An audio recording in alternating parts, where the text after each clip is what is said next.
The risk of drowning more than doubled for Chamorro fishermen after marine preserve areas were enforced on the island a decade ago.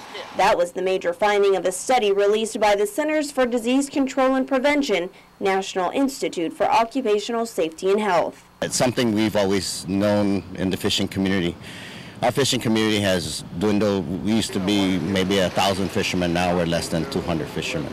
CDC officials spent about 3 weeks on Guam last year conducting the study that found that indigenous fishermen used to fish on the western and southern coasts of Guam, but when the preserves were established, they became more reliant on fishing on the east coast, increasing their exposure to more hazardous conditions, resulting in a higher risk of drowning. Fishermen's Co-op President Manny Duenas stresses that fishermen are not against the marine preserves, but would simply like the regulations to be amended. If you see a population decrease or the impact to this small population is doubling, there's really a concern that something or someone should address in the government and visit the community and find out what's really going on and causing our demise.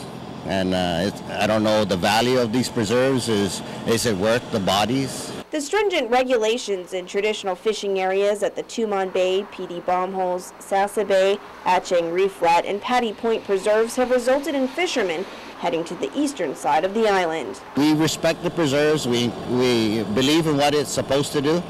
But at the same time, we also have to put a balance between human life and what in the environment would always provide for us, as it's done so for thousands of years. Local fishermen are drafting new rules to have the island's 5 marine preserves changed into culturally managed areas that they say would promote traditional fishing practices.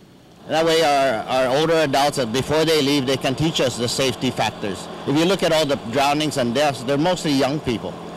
And I hate to see the next generation, even any of my children, suffer a consequence because of our inability to teach them properly. And I think those skills, whether you're teaching in education or you're teaching in real life, those skills are detrimental to survival of the people and its culture.